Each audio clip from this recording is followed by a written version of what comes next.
በቀን 20 ደቂቃ ቁጭ ብዬ ለራሴ አስቤ ያውቃለሁ የሚል ሰው ልሸልም። ወደ ላይ እንዳትወጡ እናንተ እኮ ነገረኛ ናችሁ። እናንተ ምዕመናን እናያለ ካለ ሸልማለ ይችላል ሸልማለ 20 በታማኝ ነው መጨረሻ ሸልማለ 20 ደቂቃ በቀን እንኳን ለራሱ አስቦ የሚያውቅ ሰው ነው። እንዴው እኔ ግን ምንድን ነኝ? የት እየሄድኩ ነው? ለምንድን ነው ምን ሆነው ምን እያደረግኩ ነው ብሎ ለራሱ እንኳን ማሰብ ያልቻለ ሰው እና ሰው ተመልከቱ እንዴ ክሩብ እኮ ነው።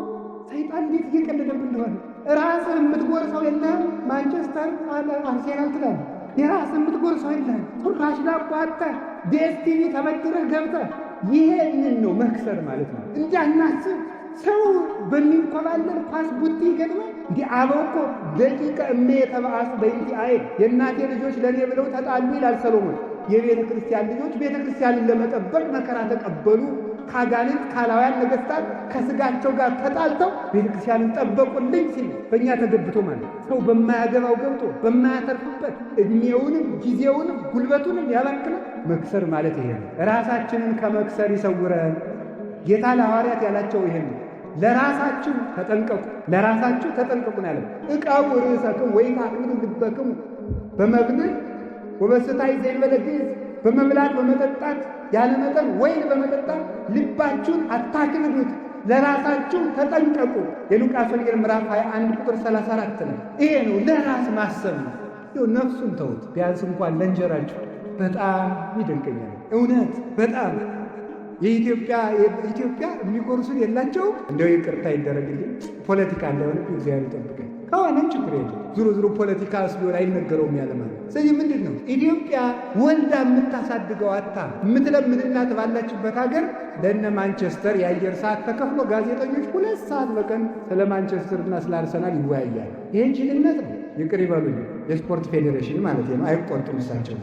ምን አለ እንደው ብናድግ ምን አለ ብንኖር ስለ ራሳችን ብናስብ እንደሆነ ነፍሱ ቀርቶ ለስጋችን እንኳን አልሆነ መሆን አለብን።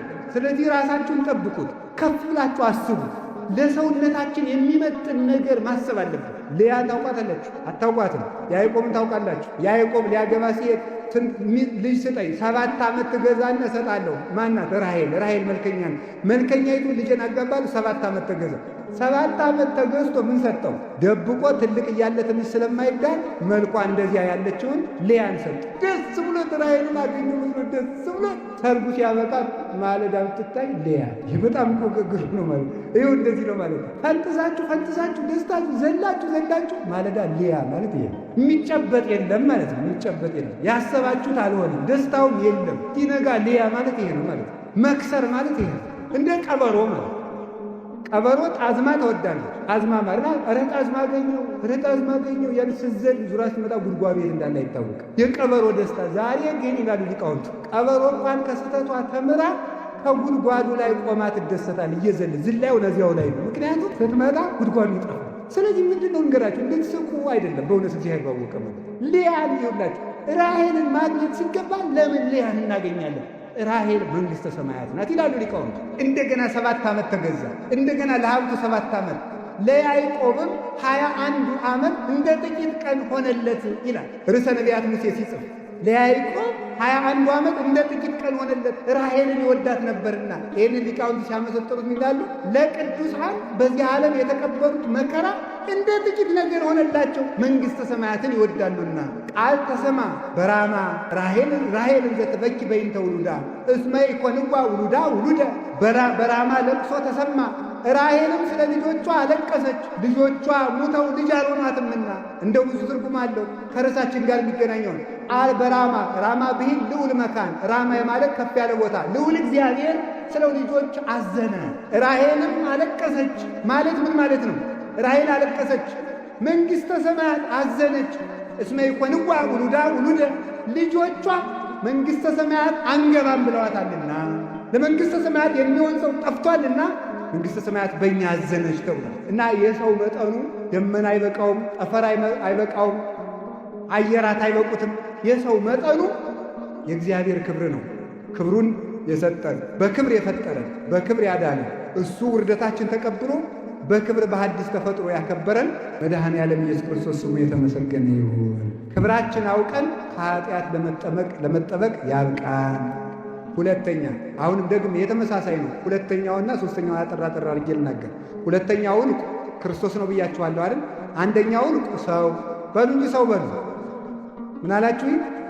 ሰው። ሁለተኛው ዕንቁ ማን ነው? ክርስቶስ ነው። ክርስቶስ ለምንድን ነው ዕንቁ የሚባለው?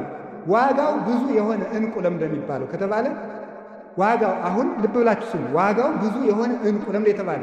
አንድ ገንዘብ ሁሉንም ነገር ማከናወን አይችልም። ቤት በገዛችሁበት ገንዘብ እንደገና በዚያው ገንዘብ መታከም አይችልም። ቤቱ ደግሞ ይታጣል ወይ ቤቱን ሽጣችሁ ነው ምን? ቤት በገዛችሁበት ገንዘብ እንደገና መታከም በታከማችሁበት ቤት መግዛት አትችሉም። እንደገና ደግሞ በታከማችሁበት መብላት አትችሉም። ታከማችሁበታል። በበላችሁት መታከም አትችሉም። በልታችሁታል። በለበሳችሁበት መብላት አትችሉም። ለብሳችሁታል። ታዲያ አንድ ገንዘብ ለሁሉም ነገር መሆን አይችልም። ክርስቶስ ግን ለሁሉም የሚሆን ገንዘብ ነው። እስኪ ለሁሉም የሚሆን ገንዘብ በሉ። ለሁሉም ገንዘብ ይሆናል መድኃኔዓለም። በእርሱ ጤና ይገዛበታል። በእርሱ ሰላም ይገዛበታል። በእርሱ ኃይል ይገዛበታል። በእርሱ ክብር ይገዛበታል። በእርሱ ዕውቀት ይገዛበታል። በእርሱ መንግሥተ ሰማያት ይገዛበታል። እስቲ ብዙ ዋጋ ያላት በሉ። ምንድን? ዕንቁ በሉ እንጂ ዕንቁ ብዙ ክብር ለሁሉ የሚሆን በሉላችሁ። ለሁሉ የሚሆን እሺ፣ ክርስቶስ መድኃኔዓለም ለሁሉ የሚሆን ክርስቶስን ከያዛችሁ ሁሉን ታገኛላችሁ። እንዲያውም ሊቃውንቱ ምን ይላሉ? ጌታ ሊሏቸው ነበር፣ ጫማ እንዳታረጉ፣ የስንቅ ከረጢት አቅማዳ እንዳትይዙ፣ አሳይነ ወይ በትረ፣ ጫማም እንዳታረጉ በትርም እንዳትይዙ አለና የስንቅ አቅማዳም እንዳትይዙ፣ ወይ ወርቀ ወብሩረ፣ ወርቅም በርም ይዛችሁ እንዳትሄዱ አላቸው። እና ሊቁ ቅዱስ ዮሐንስ አፈወርቅ ይህን ሲተረጉምለት እንዴ የማያልቅ ገንዘብ እኔ እያለሁላችሁ የሚያልቅ ገንዘብ ይዛችሁ የምትሄዱ ለምንድን ነው አላቸው ሐዋርያትን። እኔ እያለሁላችሁ ገንዘብ የሚያልቅ ገንዘብ ወንበዴ የሚሰበስብ ገንዘብ ይዛችሁ ለምትሄዳላችሁ? ወንበዴ የማጸድቅ ገንዘብ እኔ እያለሁላችሁ ማለቱ ነው ይላል። አንድ ኢትዮጵያዊ ጸሐፊ ምን ይላሉ? በኪሱ ገንዘብ የሌለው ሰው በሽፍታ መሃል እየዘፈነ ይሄዳል። ምክንያቱም ምን ያረጉኛል ብሎ ማለት ነው። ምን ያረጉኛል? ሀያዙ ችግር እኮ መያዝ ማጣት እንደሚያስቸግር መያዝ የሚያስቸግር። ክርስቶስ ግን እሱን የያዘ ሰው ግን ተመልከቱ፣ እግዚአብሔር ያሳያችሁ። ገንዘብ ይዞ ከወንበዴ ማምለጥ አይቻልም። እንዲያውም ሀብታም ነው እንቅልፍ አጥቶ የሚያለው። የድሃ እንቅልፉ ጤና ነው ይላል ሰሎሞን። የድሃ እንቅልፉ ጤና ነው። ይኸው የሚታወቅ ዘንድ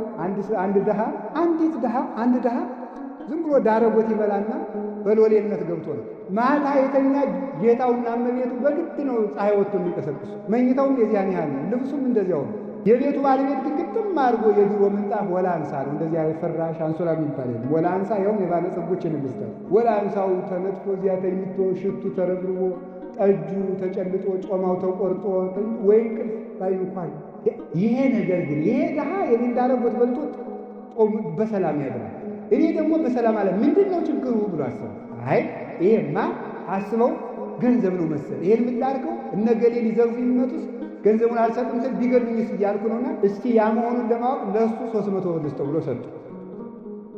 300 ብር ሲሰጠው 50ውን ላክስት 50ውን ላጎት የለም በስቷል 25 ይበቃዋል ሲል እንቅልፍ ሳያይ ነበር። ኋላ በመነቀው ምን አለ መሰላችሁ? ጌቶች ብርዎትን ይውሰዱና እረፍቴን ይመልሱልኛል አይባል። እውነቱ ማለት ይህ መጽሐፍ ትርጓሜ ላይ ያለ ነው። አበው ሲተረጉሙ ያስተማሩ ነው። ስለዚህ የምነግራችሁ ምንድን ነው በእውነቱ ማለት ከየዚህ ዓለም ነገር ከሞት አይደል ከወንበዴ አይደል። ክርስቶስ ግን ወንበዴ ቢመጣ እንኳን ከወንበዴ ያድናል። አንበሳ ቢጮህ ከአንበሳ ያድናል። እሳት ቢነድ ከእሳት ያድናል። ገንዘብ ይዞ ገብቶ እሳት ደህና የወጣ የለም። በገንዘቡ ምክንያት ከእሳት የተወረወረ ይኖራል እንጂ ገንዘብ ይዞ ወንበዴን ያሸነፈ የለም፣ ወንበዴ የመጣበት እንጂ። በገንዘብ አራዊትን ያሸነፈ የለም፣ አራዊት የበሉት እንጂ። ታዲያ ማን ነው ሲባል ክርስቶስ ግን ለሁሉ ይሆናል። ወንድም ይሆናል፣ አባት ይሆናል። ሥጋችን ለብሷልና ወንድማችን ሲል መባልን አያፍርም። የሰማዕታት ወንድማቸው መንገድ መሪ ነው በእውነቱ ማለት ነው። ሊቀ ሐመር ነዘይ ይቀርቦ ሞገድ መዝገብ ነዘይ ይረክቦ ሰራቂ ወያማስኖ ጻጽዮ ቁልቁኔ። ሐዋርያው እንድርያስ ለስብከት ሲሄድ ውሃ ሞልቶብህ ውሃ የሚሻገርበት ሊያጣ መድኃኔዓለም ምን ብሎ መስሎ የጀልባ ሹፌር የመርከብ ሹፌር መስሎ ቆይቶ በነፃ እየነዳው ሰው ያሻገረ ለረሃባችን ስንቅ የሚሆን ለረሃብም የሚሆን የሕይወት እንጀራ ለጥምም የሚሆን የሕይወት ውሃ ለመከራ የሚሆን አምባ መጠጊያ አለት እግዚአብሔር ኃይልየ ወፀወንየ ወእትወከል ቦቱ እስመ ውእቱ ምእመን አለ ሕይወቴ ወመኒ ጸብአኒ ታይን እይፈራሃኒ ልቤ እግዚአብሔር ኃይሌ መጠጊያዬ ብዋጋ ጋሻዬ ብሮጥ መጠጊያዬ እግዚአብሔር ነው። ምን ታይየሰየኒ ሰው ምን ሊያደርገኝ ይችላል? እግዚአብሔር ክብር ነው። እግዚአብሔር ይሁ ክብረ ወሞገስ ያከብራል፣ ለሁሉ ይሆናል። የመፍትሄዎች ሁሉ ራስ ያው እግዚአብሔር ቅዱስ እግዚአብሔር ነው። ስለዚህ መድኃኒታችን ኢየሱስ ክርስቶስ ሁሉን አተው ያ ነጋዴ ሁሉን ትቶ ዋጋው ብዙ የሆነ ምንም ገዛ ይላል? ዕንቁን ገዛ ማለት ሁሉን አተን ክርስቶስን ማትረፍ ነው። እስኪ በሉ ሁሉን አተን ምን እናትርፍ ነው? ክርስቶስን እንድናተርፍ እግዚአብሔር ይወዳል። ቅዱስ ጳውሎስ እንዲህ ይላል፣ ሁሉንም እንደ ምናምንቴ ቆጥረዋለሁ፣ እንደ ዕዳ ከመዕዳው እንደ ጉድፍ እንደ ጥራጊ ቆጥረዋለሁ። ምን ልታተርፍ አላቸው። ምን ልታተርፍ ብለውታልስ? ከመ ርብሖ ለክርስቶስ ክርስቶስን ትርፍ አደርጋለሁ። ክብሩም ይቅርብኝ፣ ሹመቱንም እንደ ጉድፍ እቆጥረዋለሁ፣ መሰደዱን እንደ ጥቅም እቆጥረዋለሁ። ለምን ሲባል ክርስቶስን አተርፋለሁ። አንድ ጊዜ ቅዱስ ጳውሎስ ታስሮ ሳለ የፊልጵስዩስ ሰዎች ሳንቲም አዋጥተው ላኩለት። እናንተ የፊልጵስዩስ ሰዎች አዋጥታችሁ እኮ ጠየቃችሁ፣ በስራት አክሊሌ ናችሁ አላቸው። እንዳይጠግቡ ደግሞ እናንተም እንዳትጠግቡ ማለት ነው። አሁን ትናንትም ብፁዕ አባታችንም ሲናገሩ ነበር። ቤተ ክርስቲያን ስሩ፣ ሸሚዝ ልበሱ እና ለቤተክርስቲያን አግዙ ተብላችሁ አይደል? እኛ እኮ ለቤተክርስቲያን የሰራል ቀልዳላችሁ ማለት ትጀምራለህ። አሁን እኮ ውለታ እየዋላችሁ ነው የሚመስላችሁ እናንተ ስትመጻደቁ ማለት ነው። አሁን እግዚአብሔር ያሳያችሁ ማምላክ። አሁን እግዚአብሔር ድንጋዩን ናፍተፈለጥ ቢለው አይፈለጥም? ይፈለጣል።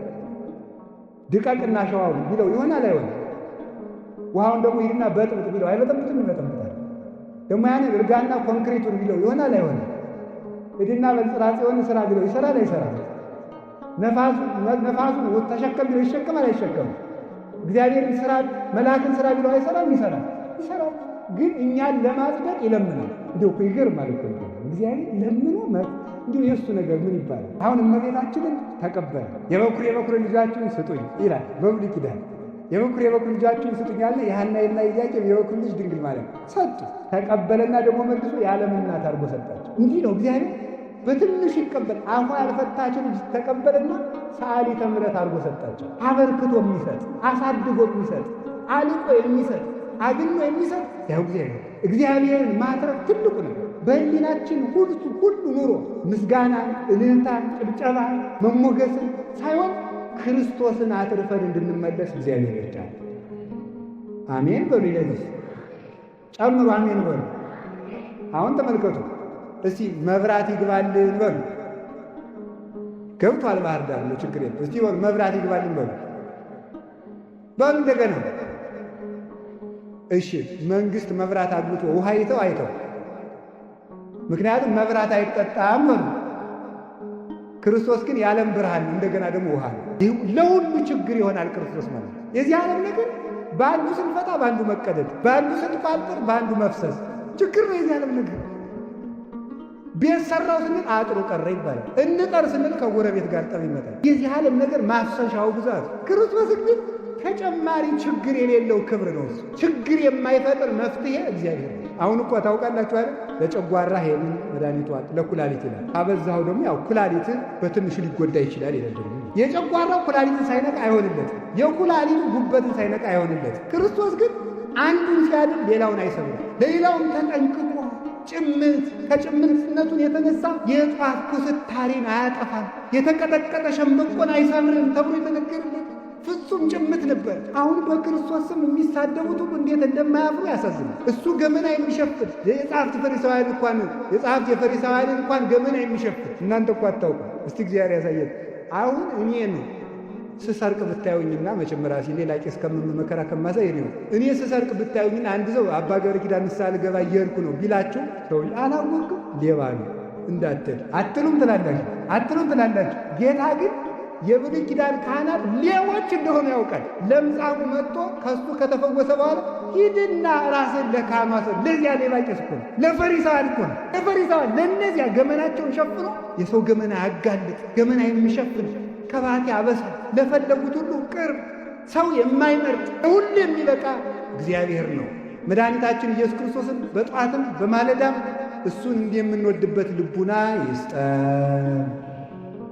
ጨምሩ አሜን በሉ። እንደገና ጨምሩ። ትርፋችን ማን ነው? ስትጸልዩ አሁን እንግዲህ የምታስቡት ፊት ለፊታችሁ ማን እንዳለ እያሰባችሁ ነው። አንድ የበረሃ አባት፣ ይሄን የበረሃ አባት ተጠንቀቁለት፣ ሲናገር ምን ይላል መሰላችሁ? እንዲህ ይላል፣ ትልቅ ሰው የምልህ በጸሎት ጊዜ ልብህን ከእግዚአብሔር ጋር ያገኘሁት እንደሆነ ነው። ትልቅ ሰው የሚባለው እሱ በጸሎት ጊዜ ፊት ለፊቱ እግዚአብሔር እንዳለ የሚያስብ፣ በመከራ ጊዜ እግዚአብሔር እንዳለ የሚያስብ፣ አጠገቡ እንዳለ የሚያስብ ሰው በሕይወቱ በሚያደርገው ሁሉ ድርጊት እግዚአብሔርን እያየ የሚሰራ፣ ሲበላ እግዚአብሔርን እያየ የሚበላ፣ ሲናገር እግዚአብሔርን እያየ የሚናገር፣ ሲሰጥ እግዚአብሔርን እያየ የሚሰጥ፣ ሲተኛ እግዚአብሔርን እያየ የሚተኛ ወበምስካበ የሚዘከረከ ይላል። በመኝታዬም አስብሃለሁ እያለ ሲነቃ እግዚአብሔርን እያሰበ የሚነቃ። አሁን ሰው ሲነቃ ከባንክ ያለበትን ዕዳ እያሰበ ነው የሚነቃው። እግዚአብሔርን እያሰባችሁ ንቁ፣ እግዚአብሔርን እያሰባችሁ ተኙ። እግዚአብሔርም ደግሞ ረፍት ይሰጣችኋል። ደግሞም ስሩ አላችሁ የላችሁ። የመጨረሻ ሰዓት ያልቋል። የመጨረሻው ቃሉን ልናገረውና አንድ ሐሳብ ብቻ ልናገር። የመጨረሻ ዕንቁ የተባለ መከራ ነው። እስኪ ዕንቁ በሉ። ምንድን ነው እሱ? እርሱ መከራ ነው። መከራ ዕንቁ ይባላል። ችግር ማለት ችግር ራሱ ዕንቁ ነው። ለምን ሲባል ከዕንቁ ውስጥ ብዙ ዋጋ፣ ዕንቁ ባለ ብዙ ዋጋ ነው የተባለ። አረጋዊ መንፈሳዊ የሚባል አባት ምን ብሎ ይናገራል? መከራ የእግዚአብሔር የጸጋ ማኅደር ነው፣ የጸጋ መቅደስ ነው። ባለጸጋ ገንዘቡን በግምጃ ቤት እንደሚያስቀምጠው እግዚአብሔር ጸጋን ሁሉ ያስቀመጠ መከራ ውስጥ ነው። ምንድን ነው ይህን ለምሳሌ የምናይ ሲባል አንድ ሰው ከመታሰሩ ውስጥ እስራት ርስት ያገኛል። ከመታሰሩ ውስጥ ግዛት ነፃነት ያገኛል። ከስደት ርስት ይወልዳል። ከንባው ደስታን ይወልዳል። ሰው የሚያገኘው ለዚህ ነው። እኛ ግን ተመልከቱ፣ ደስታን በደስታ ርስትን በርስት ነፃነትን በነፃነት ማግኘት ስለምንፈልግ ነፃነት፣ ርስት፣ ደስታ የምናጠው በዚህ ነው። ርስታተን የምንሰደድ ደስታተን የምናዝን የምንፈልግበት መንገድ የተሳሳተ ስለሆነ ነው። ስለዚህ ተመልከቱ፣ ክርስቶስ ግን መገኛዎችን ሲነግረን ሁሉን ትተን መከራ መቀበልን። መከራ መቀበል ደግሞ ምን ያደርጋል? ውስጡ ጸጋን። ለምሳሌ ባርነት ነፃነት እንዳለው አበው ሲናገሩ ዮሴፍ ለባርነት ተሸጠ። ከዚያሳ ምን አደረገ? ከባርነቱ ውስጥ ምን ተወለደበት? መከራ ተወለደበት። ምን? እስራት። ከስራቱ ጌትነት ተወለደለት ይላል። ምን? ተሾመ ማለት። እስራቱ ውስጥ እግዚአብሔር ጥበብ ገልጦ ሕልም ፈቶ እንዲሾም አደረገ። አባቶቻችን ቅዱስ እንጦንስ ሲተረጉም ምን ይላል? አብርሃም ርስት አልነበረውም። ርስት ሲያጣ ሚስቱ ሳራ ሞታ የሚቀብርበት አልነበረው። ለመቅበሪያ እንኳን ርስት የሌለው ሰው ግን እግዚአብሔርን ርስት አድርጎ ይኖር ነበርና ሳራን ቀበረ። ለሳራ መቅበሪያ 400 ምዝምዝ ወርቅ ገዝቶ ቀበረ። ኋላ በዚያች መቃብር አብርሃም እዶ ሲቀበር፣ ሳራ ተቀበረች። አብርሃም ሲቀበር፣ ያዕቆብ ሲቀበር፣ ይስሐቅ ሲቀበር፣ ልጆቹ ሁሉ መጥተው እዚያ ሲቀበሩ በመቃብር ምክንያት ሀገር ወረሱ። ስለዚህ ይላሉ አባቶቻችን ይላሉ መንግሥተ ሰማያት በመቃብር ማለት በሐዘን። አብርሃም የክርስቲያኖችና የመነኮሳት ምሳሌ ነው። አብርሃም ሚስቱ ስትሞት እያለቀሰ ነበር። አልቅሶ ለልጆቹ ርስት እንደገዛ የሚያለቅሱና የሚያዝኑ ሰዎች ኃጢአታቸውን አስበው የሚያለቅሱ ለቤተ ክርስቲያን ሰጥተው የሚቸገሩ ለድሃ በድረው ጦም የሚያዝኑ ሰዎች እነሱ ጥጋብን ይወልዳሉ። ረሃብ ጥጋብን ይወልዳል። ስደት ርስትን ይወልዳል። መታሰር ነፃነትን ይወልዳል። ሐዘን ደስታን ይወልዳል። ጌታችን መድኃኒታችን ኢየሱስ ክርስቶስም ቤተ ክርስቲያንን የወለዳት ከዓርብ መከራ ነው። ቤተ ክርስቲያን የተወለደችው ወዴት ነው ተብሎ ከተባለ አንድ ነው። አባ ጊዮርጊስ ዘጋስጫ ሲናገር ይሳኮር የሚባል ሰው ምን አምጥቶ ነበር? ለእናቱ ለሊያ እንኮይ አምጥቶላት ነበርና ያንን በልታ ምን አደረገችው? ሮቤል ነው ያመጣለት። ሮቤል እሸት አመጣለት። ያንን በልታ ይሳኮር የሚባል ልጅ ጸነሰች። ይሳኮር ማለት ዋጋዬ ማለት ነው። በእሸት ገዝታ ነው የጸነሰችው። ታዲያ ይላል ከማሁ ይላል በአስበደመ ፍሬ ከርስኪ ዘአጸርዎ ዕብራውያን በሊቶስጥሮስ መካን ተጸንሱ መሐይምናን እምቤተ ክርስቲያን ቅድስት ዘተመርአዋ ወልድኪ። ልክ እንደዚህ በማኅፀንሽ ፍሬ በኢየሱስ ክርስቶስ ደም አይሁድ በጠመቁት ይላል አይሁድ አሳልፈው በሰቀሉት በማኅፀንሽ ፍሬ በኢየሱስ ክርስቶስ በደሙ ዋጋ ምዕመናን ከቀራንዮ ተወለዱ ይላል። የቤተ ክርስቲያን ልደቷ ራሱ ከመከራ ነው። የእሑድ ትንሣኤ የተወለደው ከዓርብ መከራ ነው። ሰው ክብርን የሚወልደው ከምንድን ነው ከተባለ ከአሳር ከውርደት ክብር ይወለዳል። ከመናቅ ክብር ይወለዳል። ከመሰደድ ርስቱ ይወለዳል። ከማጣት ማግኘት ይወለዳል። ይሄንን ነው እግዚአብሔር በቤተ ክርስቲያን ተቸግረን እንድንኖር ያደረገ። ስለዚህ ነገር የመጨረሻው ጥቅስ ምን ይላል? የምንነግራችሁ እንዲህ ነው። ወበይንተ ሴጠ ዝንቱ ባሕሪ ይላል እላሃደጉ ብሲጠ ወቦወን ለመነኑ መንግሥተ። ይህንን ዕንቁ ለማግኘት ሚስቶቻቸውን ትተው የመነኑ አሉ። ባሎቻቸውን ትተው የመነኑ አሉ። መንግሥታቸውን ትተው ምን ያደርጓሉ?